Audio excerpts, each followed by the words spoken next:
or akbo as the Igbos call it. Next we have suya, the most well-known food of the Hausa and Fulani people of northern Nigeria. Meat is covered in a peanut-based powder called yaji and cooked over an open fire. This is banga and starch, a classic of the Urhobo people of Delta State. Lastly we have onunu, a plantain-based swallow of the Izon people in South Nigeria.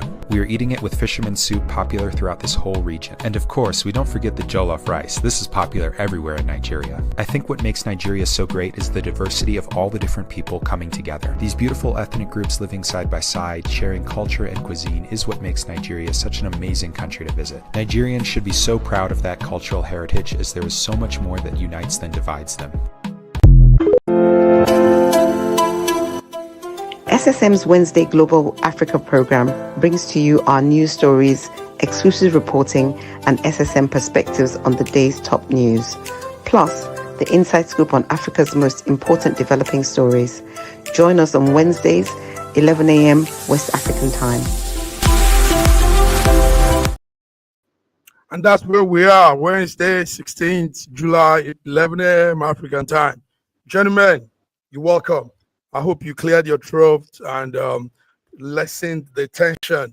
Now, let's come to some other issues. Dangote, Africa's billionaire, number one wealthiest billionaire in Africa, is telling us that we need to invest, that he's telling business people, CEOs, to invest more in Africa. George, Raji, you guys are business, you look into those aspects too. Invest more in Africa, build Africa more, develop Africa, develop the continent. This is what Dangote is saying. Now, there are also factors affecting coming to invest in Africa. Let me start with BD. BD, yes, good advice. Come and invest more in Africa, blah, blah, blah, in Africa, you know. But a lot of businesses that have been invested have some shortcomings and setbacks. Let's hear from you, BD. What do you think with what Dangote is saying? Yeah, that was actually what Dangote said recently. And what he said, it's good. But it's not just about investing in Africa. Do Africa have an enabling environment for investors' investment to thrive? That's just it. It's not that like people don't invest in Africa. I must be frank with you. Africa is one of the continents that attracts investors in large quantity. But the problem is that Africans don't sustain them. Sustainability of these investors is the problem we have. I think what he should tell African leaders is to look inward and find a way they can make their countries investment friendly. Do you understand? How they can make their environment a sustainable investment friendly, so that when people come to invest, they will be happy and be glad that, oh, I'm investing in Africa. Now, one of the things is our judicial system. Let me give you an example for Nigeria. We don't have a good judicial system. Any investor that is coming to invest in Nigeria, that will be the first thing he or she would have at the back of his mind. And if you look at the list of companies or individual investors who have left Nigeria in the past 7 or 8 years, these are one of their major concerns.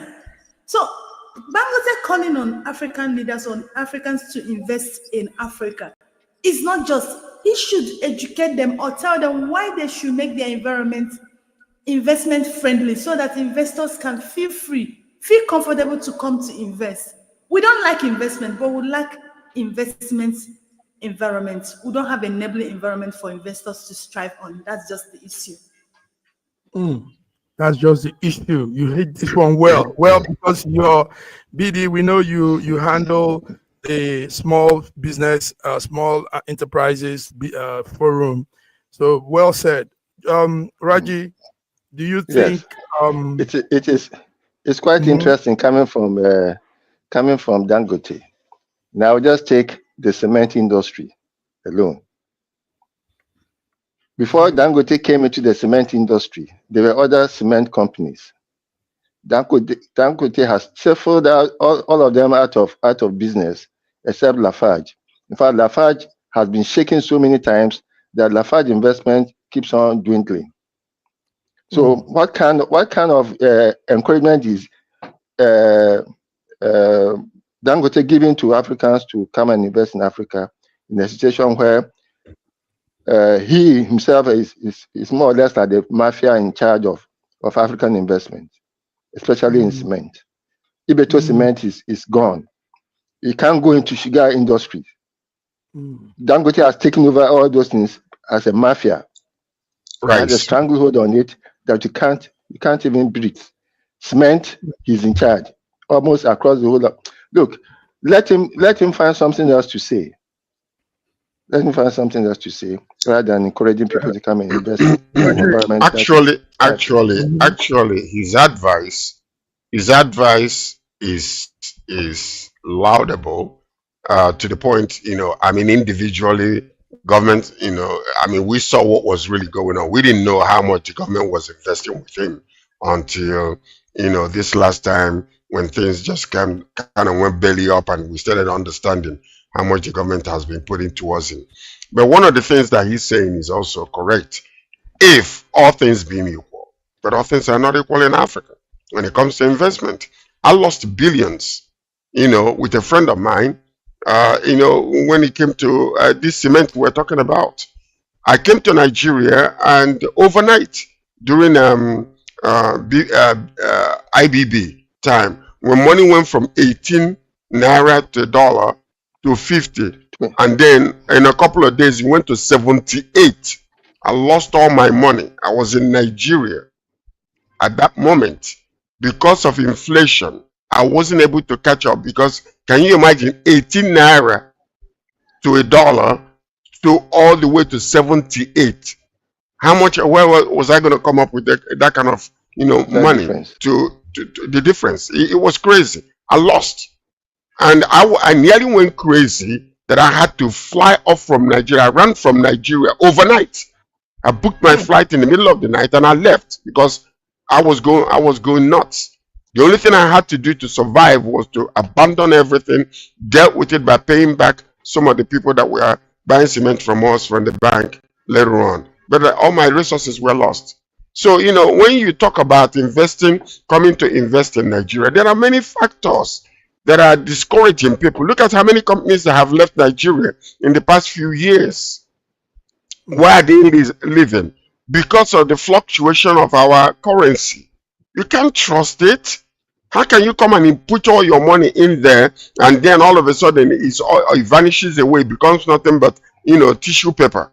So that's exactly what is going on. If we want to invest in Africa, if we want to invest in our countries in Africa, what we need to do is, like what Biddy said, make the place investment friendly. Bring security and ensure that the judicial system is working so that if anything happens, these people will know that they are protected legally. But the way it is right now, it's almost like the highest bidder when it comes to our judicial system, which is not good, and it's basically government controlled, executive president government controlled. So that's exactly one of the major problems that we're talking about. So when we talk about when we talk about these things, we're talking about roads, fixing roads logistically.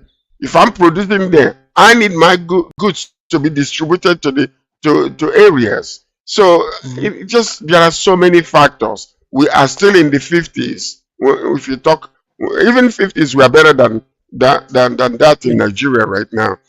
50s we are better. 60s we are better. As a matter of fact, 70s and 80s we are better. It seems like we're nosing down. We're nosing down instead of going up.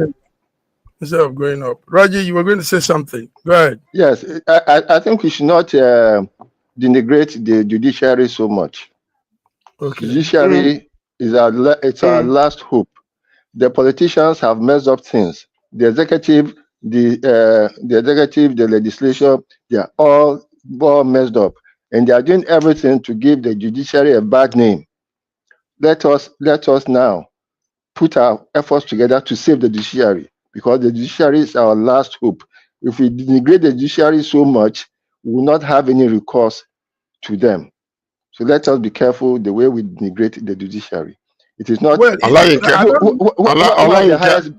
highest bidders? Who are the highest bidders? It's from the legislature and the executive. Let us be careful. No, No, no, no, no, no. let me You see, we emphasize it. cannot, Let us be very, very careful. Let us Okay, be very, but because it is only, hold on, if he hold on, sings please. like a rat, It is only in the judiciary that you have educated people who are in position. But what Those kind in of the education are they legislators exhibiting in don't their have. characteristics? Hold on, please. What are they Hold on, exhibiting please. though? Look at what Please. happened, look at all the mess that is Please. going on in our country. No, Can we you can hold your speak peace, the please? truth. And let me Speak land. the truth. Let me Speak land. the truth. Let me land, please. Okay, George, let him It is land. only in the judiciary that you have people who are educated, who are trained to be in that field. Our politicians are just anybody can be a politician, anybody can get into legislation. So it is in the interest of the legislature and the executive that the judiciary should be wiped up with very, very bad things to make them look good, look bad, because Olayinka, you are living in Nigeria. You are living in Nigeria. No, Massive Mark, wait. You are living in Nigeria. You have seen signs and wonders took place in the judicial system, electorally and otherwise. It's been happening. So if you let's not mask anything, speak the truth and let it stand and let shame the devil. Truth? So what I'm saying is this. There has been signs and all kinds of mess going on in that country. Judiciary is nothing to speak home all about when it comes to Nigeria. What we are saying, let them clean up their own houses. Let them clean up their own. If they are educated, they're supposed to act like educated people. Don't. No. Let's speak the truth. Tell me one good thing they have done. If you are speaking together like this, I want to hear. Not making sense. If you can, tell me and listen to me. You are not making any sense to me. No, I can't listen to you because you're biased when it comes to this. Right, we are seeing it. You are not biased. I'm giving you. I'm not biased. I speak the truth as it stands, and I will not compromise. It's okay. Let's go further. But what we were discussing was the Dangote urging African business people to invest more in Africa. I think it's a noble thing to say, because we have no other continent. That's our continent. And yes, if Dangote has that power of monopoly in most businesses, we should just encourage ourselves and see how we can break through. I mean, there's nothing we can do. Massive Mark. Listen to this. Part of the things he's saying. Okay, let's not kill let's take the message and reject the messenger. Yes. But what he's saying is saying that the proof that nothing is impossible. Okay, he's saying that if we invest in our country, that we can be able to compete internationally. Okay, look at Dangote refinery.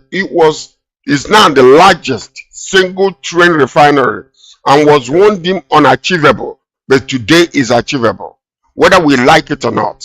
Okay, and they are now also going into targeting world dominance in fertilizer production within 40 months. So whether he's being helped, whether he's hijacking and bringing monopoly or not, he can actually encourage those that are coming up to act likewise. So, and that's exactly what he's saying. He's saying that life without challenges isn't exciting.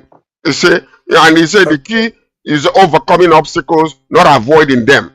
So, he faced a lot of challenges. We saw him even within, the period when, a lot of things were going against him. He fought against it and he was able to scale through. So, is to stop taking money out of Africa. Many of our politicians that we are talking about, when they loot this money, they take it out of the country, they put it in Swiss bank, they put it in in European banks, they put it in North American banks. They don't invest in our country, and when they die, all that money is gone. Yes, we're still bringing back loot from Abacha up until now. So the point is this: now he can encourage youth. He can encourage a lot of other younger Dangotes. So I will not discard the message. Yeah, individually, he might have been a little, brute when it comes to application of businesses by, just making sure that nobody competes with him. But the fact of the matter, the message is clear, and the message is a good message for Africans if we are going to make it in the next few years coming. So when are you investing in Africa, Sir George? Gentlemen, let's move on. Let's move when on. Are you investing in Africa? It's okay. I'm already investing in Africa. Okay. I'm already investing in Africa. Yes, I am. Let's move on. Let's talk about the 92-year-old man that wants to go for an 8th term in office. Yeah. Oh my God. Viewers, that's Cameroon's President Paul Biya. Paul Biya has been in office for almost 43 years now, and Paul Biya wants to continue to be in office. Paul Biya, born Paul Pateleni Biya, February 1933. Cameroonian politician that has been, I think he's been the second longest serving president in Africa. I think I'm correct. So, gentlemen, is this not crazy that Biya still wants to? George, it is not him. It is not him who wants to be. Yeah, it's not him. It is those people who are gaining from his presidency, because this man he can't even wear his own pants. Can't wear his own pants. He can't. If you ask him his name, he probably would take some time for him to remember. So it's not him who wants to be president again. It's the people who are gaining from his presidency.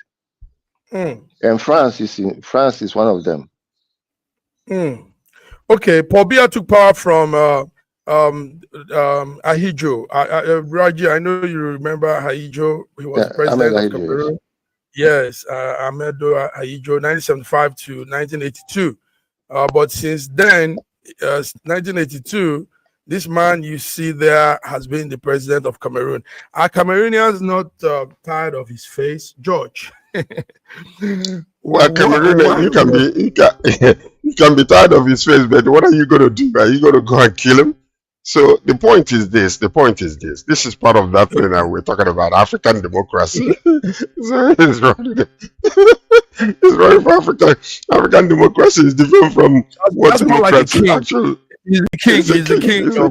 Yeah, I mean, the man is 92, and if he's going to win this election again. As a matter of fact, recently, when he came out, he wanted to speak. They were telling him, he was asking, who is here? He didn't see the crowd. The crowd was there. They say you're supposed to make a speech, and it was just a comic appearance that took place. They were trying to let him know that he was supposed to make a speech. He didn't understand where he was. He didn't know his left or his right. And it was so funny. Everybody was there waiting for this man. So, but this is exactly what you see. We saw it with the former president of Zimbabwe, and then until his death. What's his name again? Mugabe. I forgot his name. Mugabe. You can't so, but this Mugabe with this man. But this man is the longest serving leader. The longest. He's not second. He's longest so far. He's the longest. I think the Equatorial Guinea man is the longest. Was the Equatorial Guinea man? Oboing was more. He stayed longer than Paul. Yes. Okay. So, but if Paul gets in now for another 8 years, because he's going to be there until he's almost 100, he will be the longest. So the point is this.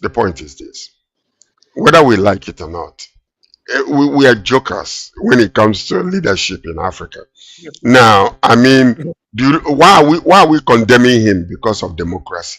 He hijacked the position. He wants to be there as long as he lives. And some of these things that happen sometimes. We saw this in America also with Biden, until he was basically rejected openly, and then he stepped down. So the thing about it is this.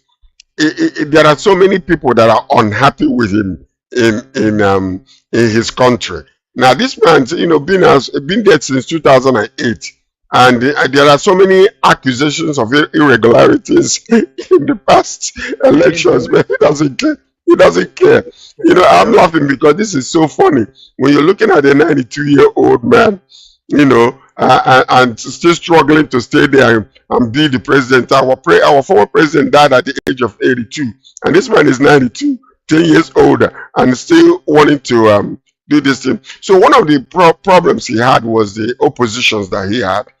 Key challengers, including in 2018 runner-up Maurice Kamto and other critical, people that were after him. But he was able to hijack the whole system to the point where, like Ola said, many people that are supporting him, that are gaining, would want you to encourage him to stay. Because as long as he's there, he will be like Buhari in Nigeria. Because all the henchmen around him will be chopping good fatted meat, and nobody would say anything. So that's a good way to hijack the system, take money as long as he's alive. But when he dies now, things will go back to normal. So we hope it will be that way. Thank you, George. Viewers, yes, SSM Wednesday, African update. We've talked a lot here. Paul Biya will be there on again. We know he will win it again. There's not anybody. All right, Raji, we see what is happening also on the international side. America, Trump is saying he's disappointed with Vladimir Putin, with what he's still doing to Ukrainians. I think we'll come to talk about that on Friday. Or what do you have on that, Raji? What's your take on? My point has been the same until the U.S. and Trump leave the two Vladimirs to decide what they want to do with their countries. There shall be no peace in Ukraine, with Ukraine, until NATO takes its long nose out of the issues. There wouldn't have been a war in the first place if NATO had not tried to expand beyond too close to the borders of Russia. Okay, there will be no peace. George, and the U.S. interest is always sorry, and the U.S. interest is always in extracting as much as possible from any place where they go to. They take your resources, they take your sovereign wealth, and they put you in debt. You keep saying so, Raji. Anyway, the point about this is, politics is a function of self-interest. Diplomacy also is a function of self-interest. So you gotta represent your country. Yeah, Trump is saying that he's not done with Putin yet, but he's coming to the realization that self-imposed importance that he's putting on himself does not go away from. It doesn't extend out of his continent per se. The point is, as long as he's there, as long as he's trying to put himself in between, like this picture is saying, Putin will not bow down to anything that Trump is saying. Putin will not bow down to it. You gotta understand that this man actually is KGB trained. Trained. He's a KGB. Yes. Far more intelligent than Trump can ever be. Let's come Friday to talk more on this. We're going to discuss it. It's been quite interesting today, and the views have also been very good too. I want to thank you both for coming. BD fell out. I think it's a network that probably, maybe didn't stay. But gentlemen, thank you. The passion you bring to this, what we do here, is awesome. We appreciate this. So viewers, this is it. We've come Wednesday, the 16th of July, and we've done our thing. George, any last word for today? Well, this is we call it the hump day. Hump day is the middle of the week. Hump day. Yeah. That's what we call it. Yeah. And then we're still going through the heat wave. Today is going to be the hottest in Canada. Yeah, 33 is going to be 33 today. and then with humidex, it's going to be about 40 and above.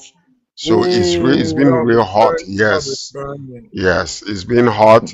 And then my advice to most of the Canadians that are listening: go and take advantage of the 50 places that have already been provided by the government to keep you, cool. Take advantage of the malls. Take advantage of restaurants. Take advantage of cool places. Go shopping in air-conditioned places and the malls so that you can stay cool. And if you know any place where there's some of this swimming pool, go and stick yourself in there and stay cool.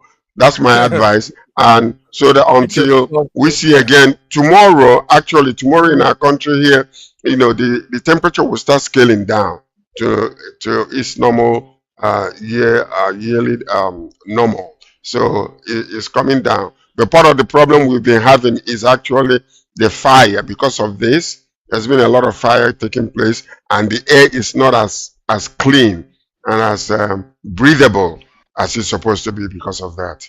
So that's where we are. But I'm wishing Canadians very, very good, and I'm wishing our president, Bola Ahmed Tinubu, continue the work you're doing. May you do better than your predecessors, so that if anything happens to you, we will praise you rather than criticizing you. Thank you, Mr. President. May God bless you and bless the Republic of Nigeria. The weather in Africa is good. It's very, very good for all investment. We don't have sudden changes in temperature. So it is enough encouragement for anybody who wants to invest in Africa to come. Now the temperature here is cool. It's about 1822. Okay. You don't even need air conditioning. Nice. Cool. Yeah. Nice. So Europe is still burning. Europe is still. That's why Allah is looking so fresh. You're looking so fresh. You're looking fresh. All right, gentlemen, we have to go. So, our viewers, thank you for tuning in. Until we come again on Friday for the international update. This is SSM Wednesday signing out. George, God bless you. Bye-bye. In a world where news flies around every minute, you need the ability to relate and connect with what matters and stay up to date. Schengen Story Media News Echoes program is Africans in diaspora and at home's leading English news network, one of the most trusted, respected sources for news updates on current affairs as they affect global Africa.